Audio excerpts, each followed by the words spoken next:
Word of Mouth is an adult story time presented by the Juliet Hampton Morgan Memorial Library. News stories are posted every month on the second Sunday at 2:30 p.m. If you enjoyed today's program, please consider liking and subscribing to our YouTube page or following our Facebook. As a reminder, some stories contain adult language and content. It is recommended you review stories before allowing younger audiences to listen. Trigger warning. This month's reading contains discussions of themes of race and class. Thank you. Hi, my name is Thomson McCorkle. I'm reading Becoming Ella Fitzgerald, the jazz singer who transformed American song. This is a new book. It was released in December of 2023. I chose it for this reading because I figured new year, new book. This book can be found at the Main branch, the Lewis branch, the Rosa Parks branch, and the Pike Road branch. I hope you enjoy. I'm going to read for you the first chapter. There's an introduction, but I'm going to read the first chapter.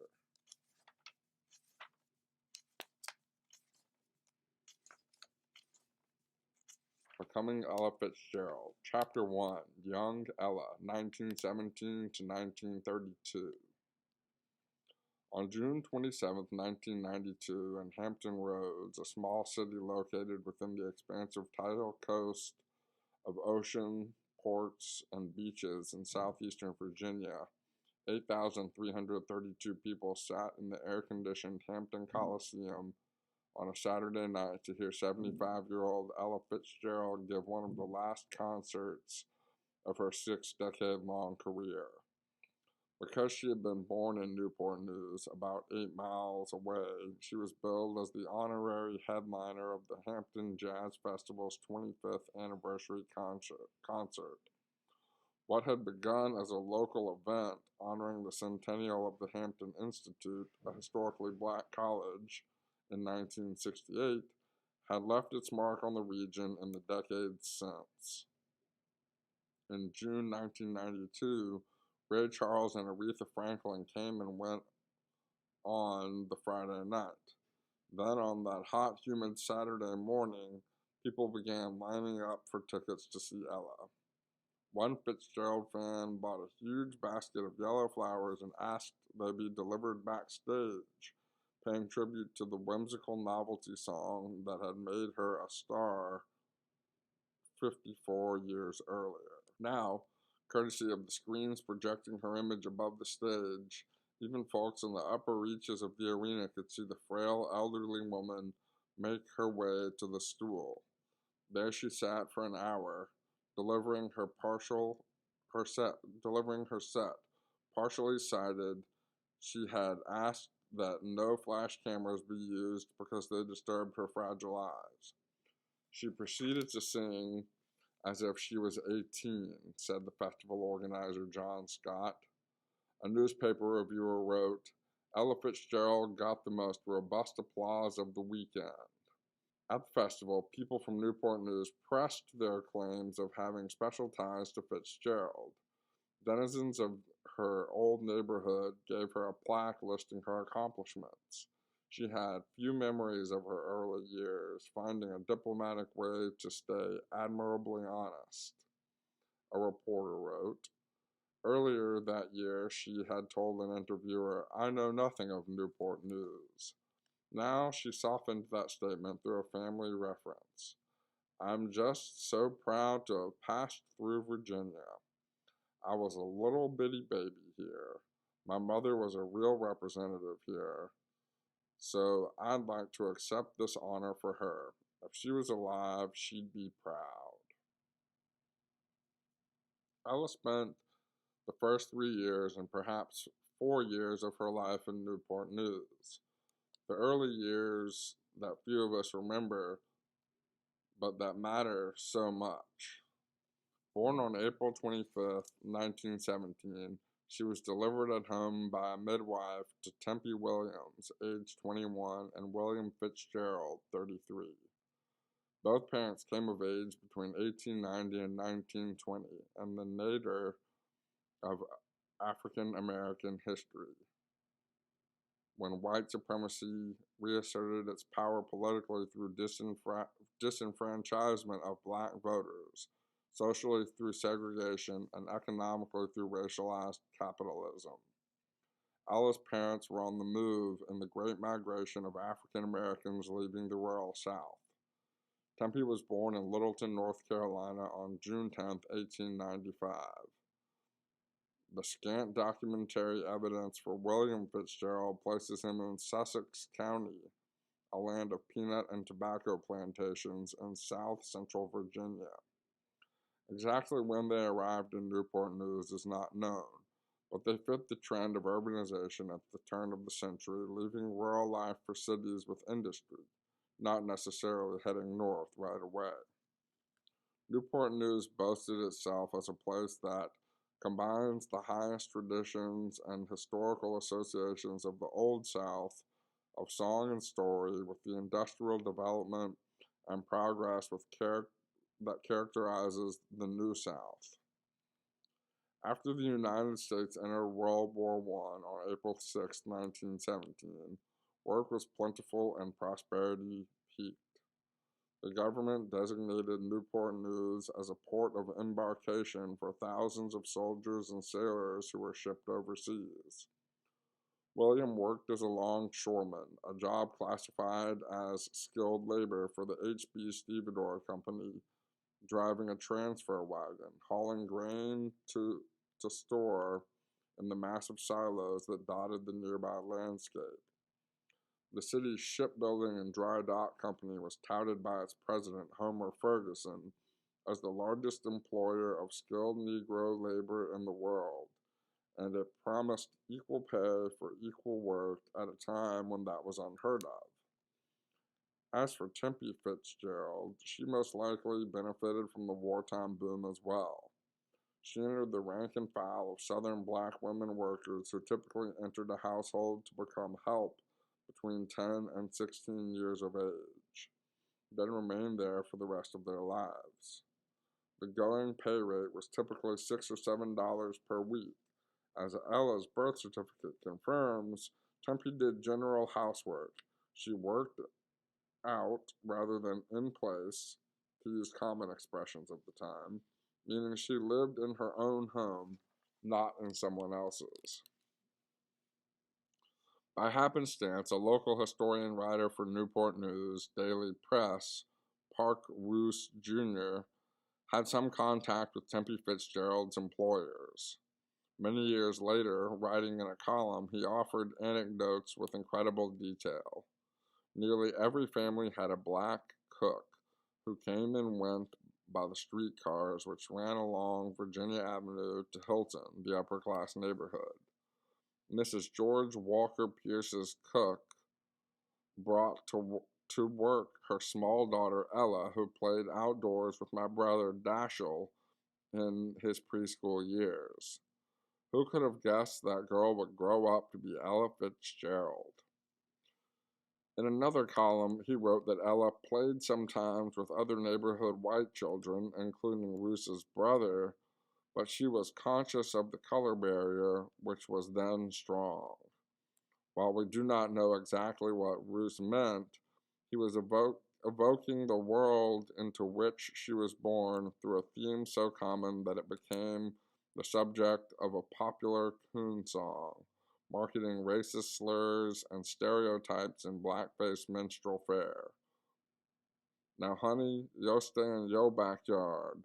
Done mind what them white childs do. At the end of the day, Tempe took her daughter home to their own world.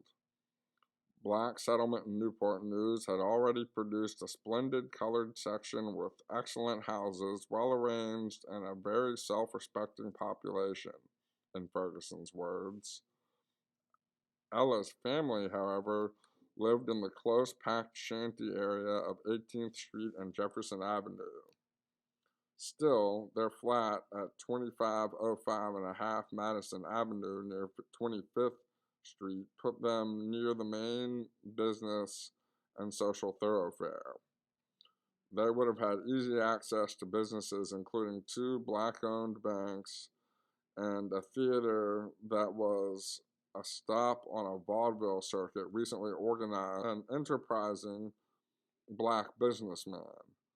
Ma Rainey came to town in 1916.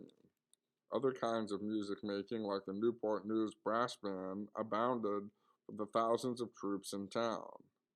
Nathaniel Dett, an idealistic conductor of the Hampton Institute Choir, gave many concerts featuring his mixed repertoire of European classics along with spirituals.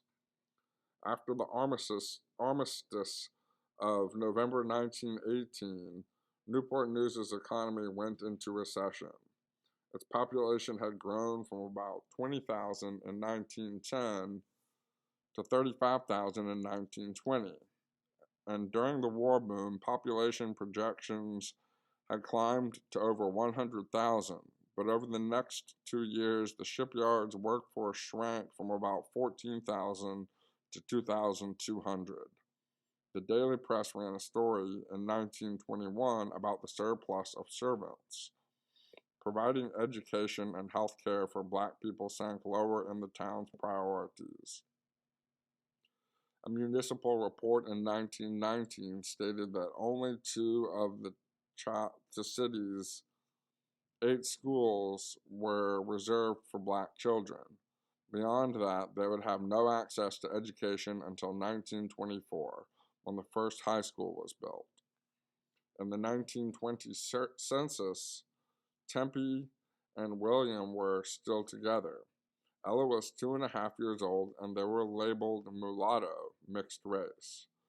At some point after that, Ella's parents separated. No further trace of William Fitzgerald remains in her family history. He left only his name to his daughter, who later said she did not remember him and did not even know if he was alive. Only a fleeting memory offers the detail that William had played the guitar.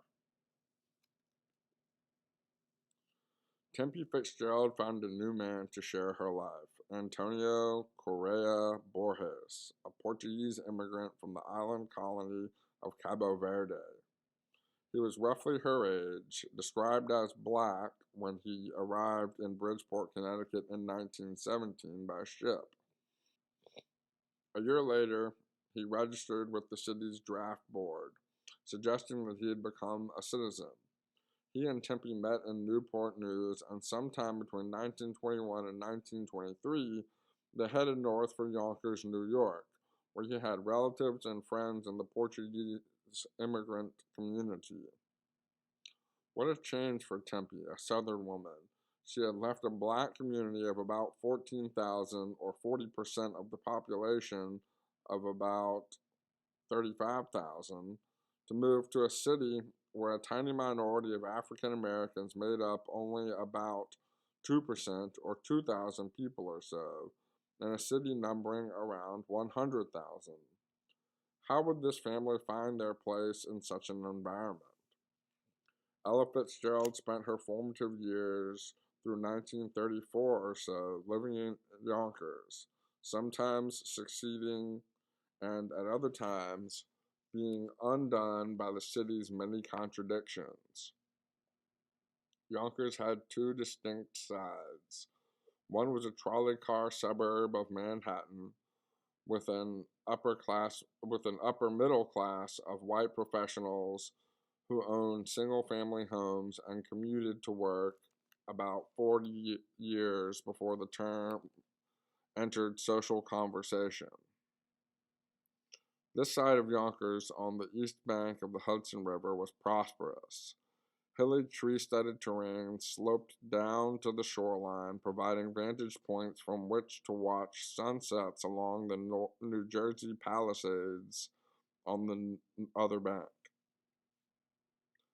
Ella's family, like most of the black population, lived on the other side of Yonkers, a highly industrialized section which since the mid-1800s had been drawing on immigrant labor, mainly Irish, German, and Italian, to service its factories and port shipping.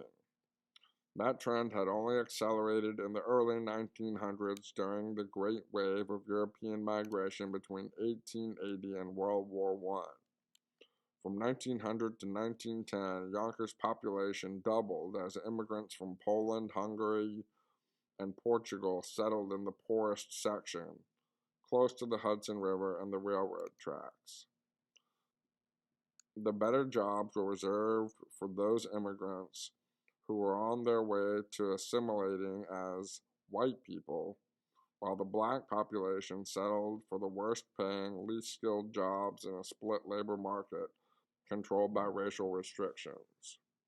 Antonio Correa Borges, who was probably still learning English, was a laborer, a ditch digger, and, as his stepdaughter said, a man who tried to be a chauffeur at night. Tempe became the reliable breadwinner. Both in Yonkers and in neighboring New Rochelle, she worked in commercial laundries, a burgeoning industry. As an extension of women's work within the home, commercial laundries typically hired women, especially black women, because they paid them less. In an economy that exploited American female workers and black female workers in particular, Tempe stood at the cusp of a new era, the onset of an era for the new Negro woman. In the words of historian Paula Giddings, making gains and controlling their own lives and in their roles as wives and mothers. Ella grew up in the poorest section of the city, along with the immigrant populace, on a crowded street with brick tenements, cold water, flats, and decrepit wooden buildings that looked like they might collapse on a windy day. As the land leveled out near the river, the School Street area was known as Bottom, the red light district of Yonkers, where there were numerous bars and barber shops sprinkled with gambling, hustlers, and prostitution. Ella's family lived at 27 Clinton Street. By 1927, they moved to 72 School Street, a large apartment complex occupied by black families in a tough neighborhood. In both Clinton and School Streets, petty criminals and rowdies got arrested, their offenses publicized in the police dockets and local newspapers. The streets were occupied by disorderly houses or brothels and gambling holes, Ella would later recall. For a while, I worked as a lookout for the best-looking house on the street. What do they call them now? Sporting houses. I'd watch and knock on the door and let the girls know if the police were coming. And yes, oh yes, I had a very interesting young life. In Yonkers, she heard many languages spoken around her by Hungarians, blacks, Spanish, and Italian, everybody. We went to school together, slept together, and mothers babysat for each other. She developed a sense of security from having other trustworthy parents around and neighborhood ties. Watching her mother love other people's children instilled in her a reluctance to generalize about cultural difference later in life, when she sang for audiences who did not speak English.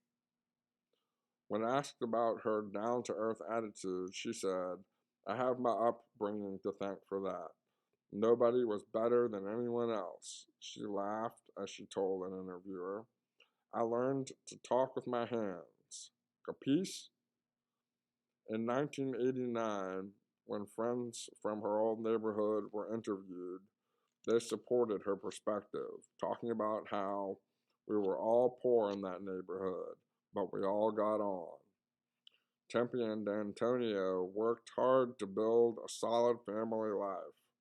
Antonio Correa Borges became known as Tony Corey or Corey or Corey. While the couple did not officially marry, Tempe also became Corey. and they named their child, born in 1925, Thelma Frances Corey. Ella remained a Fitzgerald on census data and on school documents. 7 years older than Thelma Frances, she grew up feeling responsible for her sister. The family struggled, she said. They ate horse meat on occasion. He tried to transmit his heritage to her, but she resisted. I was raised by a Portuguese stepfather, she said in 1987. He wanted to send me to a Portuguese school. He tried to teach me Portuguese himself, but all I wanted to do was play, and he got disgusted with me. The Yonkers Portuguese Cultural Club, founded in 1928, hosted events with Portuguese dance music.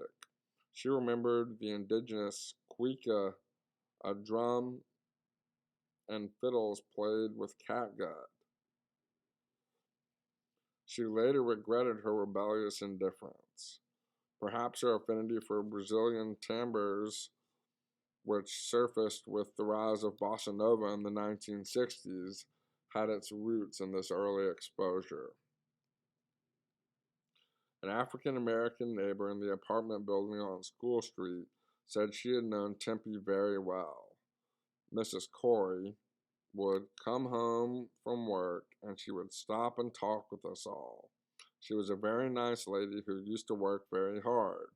She came home, cooked her dinners, and kept her house, and would mind her own business.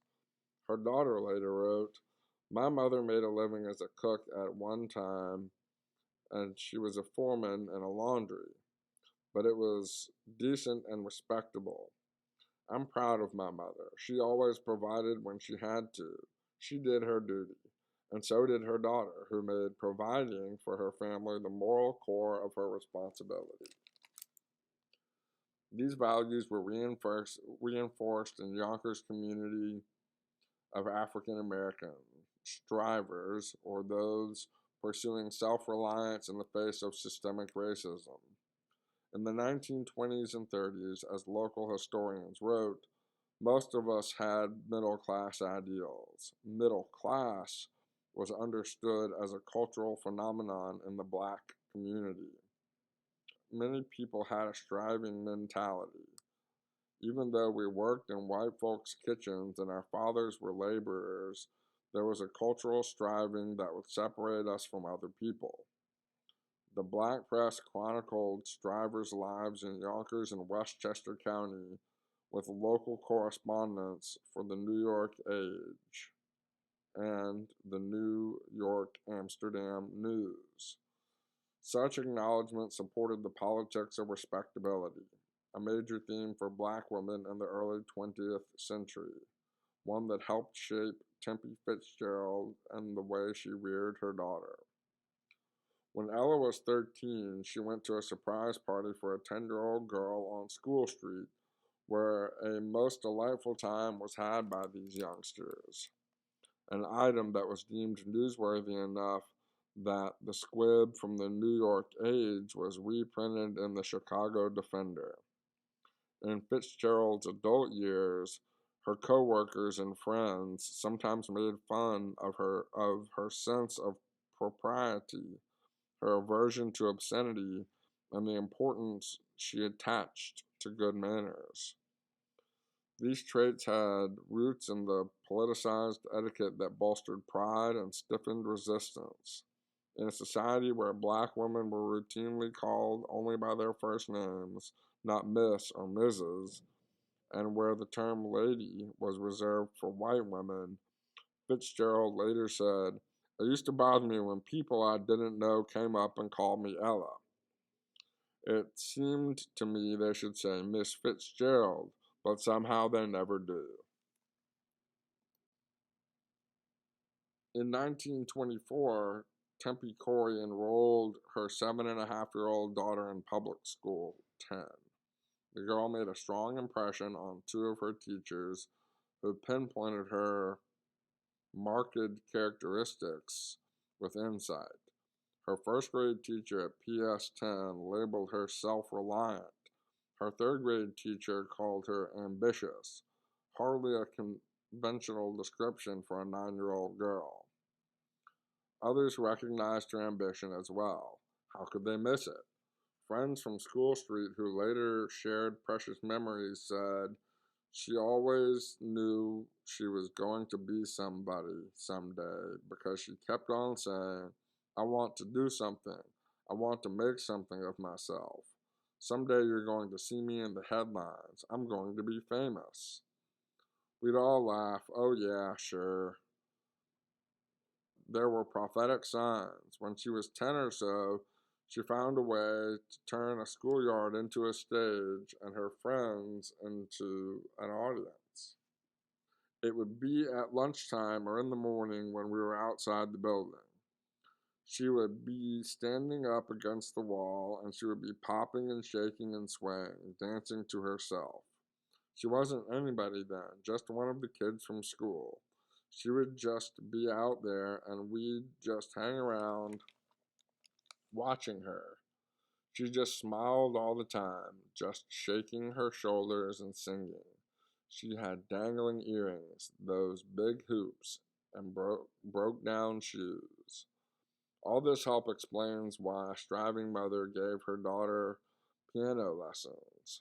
In a 1992 interview, Fitzgerald recalled that the results were disappointing.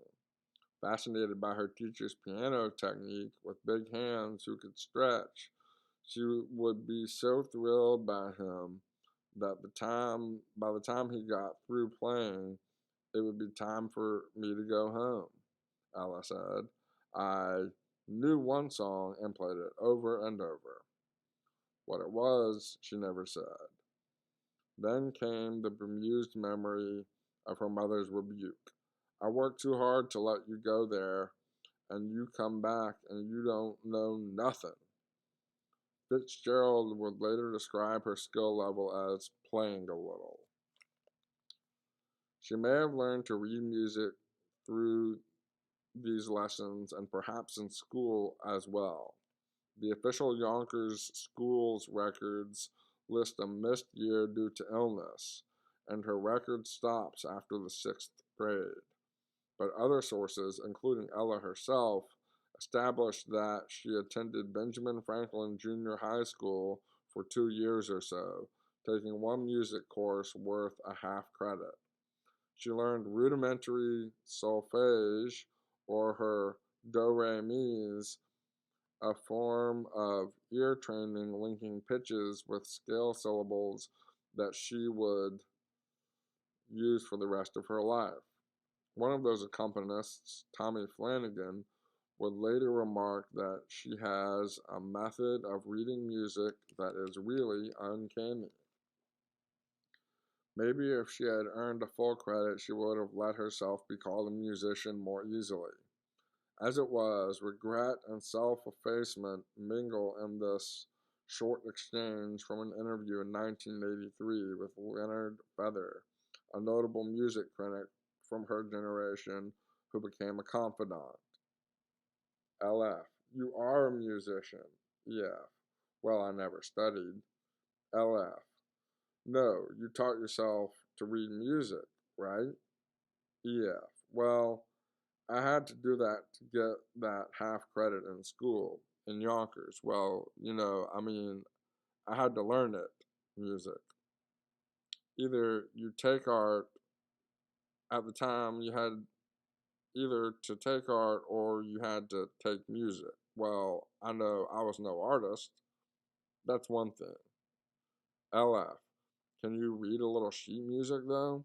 EF, yes, I'm fortunate that way. At home, Tempe Corey influenced her daughter's musical life. In Ella's words, she had a very beautiful classical voice, and she liked a lot of classical music. She used to sing real high. In fact, she used to play more classical music in the house. Perhaps this was one source of the comic imitations of operatic vocalizing that Ella used later in her career. By 1930, the Fitzgerald family owned both a radio and a phonograph. At a time when few black families could afford such luxuries. As she recalled, my mother had records by not Bessie Smith, Mamie Smith. So all we used to hear around the house was Mamie Smith and Connie Boswell, and the Mills Brothers had just come out, and they had just played at the RKO Theater in Yonkers. So those were the records that she was playing. And I tried to sing like Connie Boswell. Anything the Boswell sisters sang, my mother liked and would sing it. In 1920, Mamie Smith became the first black woman to make a record, and her Crazy Blues launched an extraordinary era for blues women. But by 1930, Smith's heyday was over. Her urban style sounded old-fashioned compared to the roots style of Bessie Smith, the decade's dominant figure. Yet Tempe Corey stayed a fan. The Mills Brothers, a black vocal quartet, were innovators in popular singing, renegotiating the relationship between words and music, singing their arrangements with surgical precision. On their hit record, Tiger Rag, labeled with the disclaimer that no musical instrument or mechanical devices were used on this recording other than the guitar, they imitated a tuba, trumpet, and trombone. Equally innovative were the Boswell sisters, a white vocal trio, born and raised in New Orleans. They retained a southern lilt and boldly deconstructed lyrics that introduced daring harmonies and novelty swing, with enough jazz to make some assume they were black. As Connie Boswell later said, "We didn't sing everything straight the way other groups did. After the first chorus, we'd start singing the tune a little different, with a beat the way jazz musicians would." Both the Mills Brothers and the Boswell sisters were prophetic choices for Fitzgerald's evolution as an artist because they treated the voice as a human instrument. The freedom flowing from the perspective that would spark Fitzgerald's own innovative approach to vocal jazz. American popular music dominated Fitzgerald's young girlhood and early adolescence. Two songs stand out as harbingers of her future: show tunes from Broadway and Hollywood, what would be called the Great American Songbook, that became famous as black music or through the white adoption of black styles. Friends from School Street remember Ella impersonating Louis Armstrong's version of the Fats Waller tune, Ain't Misbehavin'. Armstrong had picked it up from the review Hot Chocolates when it moved downtown from Harlem onto Broadway, and he played in the pit band. Fitzgerald, by listening to Ain't Misbehavin', assimilated his trademark swoops, blurred syllables, and theatrically shocking scat. It was the beginning of her lifelong engagement with the music of this supremely influential artist. The second song from these early years is one Fitzgerald recalled as significant in a TV interview in 1986. Smiling at the memory, she talked about how it came to her. "I got in a couple of school plays, and there was a song called Sing You Sinners. The novelty song was just so right for her. Introduced in the Hollywood film Honey, 1930, Sing You Sinners was a satirical song and dance takeoff on rural black church practices. Improvisation is built into its opening verse, and the hit version as a pop song delivered by a white dance band imitated a black preacher's raspy tone. I used to try and growl that Sing You Sinners," she recalled, "and the kids liked me, and they said, 'Oh, she sounds good,' and she growled the title right there on television." Mel Heimer, another Yonkers resident, wrote about his memories of Fitzgerald in the 1950s as an entertainment feature writer for the King Features Syndicate. I was a couple of years older, and we were in separate schools, and now and then news would drift around that there was this girl singer who really had it. See? Sometimes Fitzgerald's mother would slap her into humility. And I'll never forget, I got a little big head, and one day somebody spoke to me in the street, and I turned my head up, and I thought I was great, and my mother slapped me. And she says, if a man is lying in the gutter and he speak to you, you say hello. Don't you ever do that again. So that was one of my first lessons, to remember to always speak to anybody anywhere, because someday that might be the very person who could be in a position to help you. The incident either inculcated or reinforced a latent personality trait that others would note, the fear of being considered big-headed. As a friendly jazz critic wrote later, that lesson became her lifetime challenge as she negotiated the boundaries between self-esteem and egotism.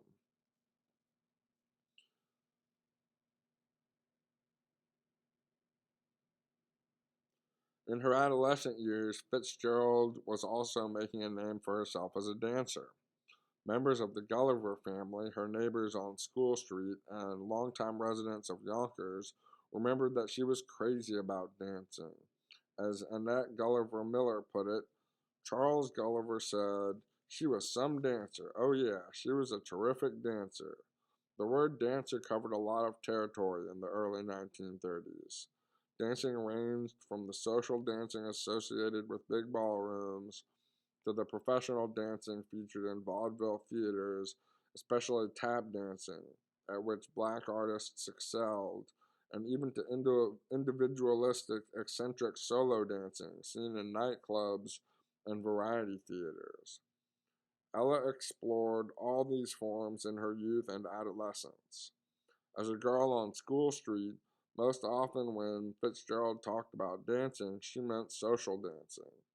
In the late 1920s, the Lindy Hop arrived in Harlem and revolutionized the meaning of a couple on a dance floor. As the dance historian Constance Vallis Hill has written, jazz music through the first half of the 20th century always had its social dance counterpart. The Lindy Hop turned Charles Gulliver and Ella Fitzgerald into addicts. We learned all the latest dances, Charles recounted. We used to go down to one of the dance halls in New York a lot called the Savoy. Then Ella and we'd be out there on the street corner just practicing different steps, and people would stand there and watch us, Ella said. They thought that young, skinny me could really do mean steps. She and Charles continued to visit the Savoy Ballroom through their junior high school years. Charles recalled, if I ever learned a new step, she would want to know what it was, and she'd keep on trying till she got it. Social dancing was one thing. Dancing on stage alone was quite another. Charles described his friend as just a plain person. She was more like a tomboy, and she was a girl because she used to pal around with a lot of boys. Now, never bothered too much with girls. She was a plain person who wasn't beautiful by a long shot, But Ella thought of herself differently, using dance steps to express her sexuality. She knew how to shim, sham, shimmy, and belly roll so that her friends teased her and called her snake hips, a nickname most often associated with Earl Snakehips Tucker, whose career was launched in the Broadway revue Blackbirds of 1928, and who worked at the Cotton Club with Duke Ellington in his elaborate revues. Every street corner urchin tried to ape the eccentricities of this elastic performer, wrote Ralph Matthews in the early 1930s. Tucker took an act that could have been consigned to burlesque houses and dignified it as art. Fitzgerald's youthful desire to be a dancer became a staple of her later interviews. In her teenage years, the possibility was real to her.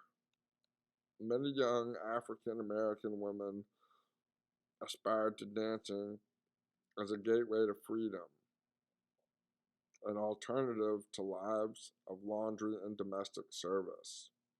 From the many hopefuls who filled chorus lines on Harlem stages, exceptional stars emerged. Among them, Florence Mills, Freddie Washington, and Lena Horne, along with sister acts like the tap dancing Whitman sisters, one of the longest running, highest paid, and most popular companies on the black vaudeville circuit. Even the male-dominated field of tap dancing, African American women were out there too, laying down steps like it was nobody's business. So why not Ella? A photograph taken of her around this time shows a beaming girl with braids and a wide, guileless smile. Everyone in Yonkers thought I was a good little dancer, she said, so that became my ambition. Please join me in March of 2024 when I will begin adult programming called Jazz Artists of the 20th Century and Beyond. We will meet the first Saturday of the month at 11 a.m. Thank you, and I look forward to seeing you there.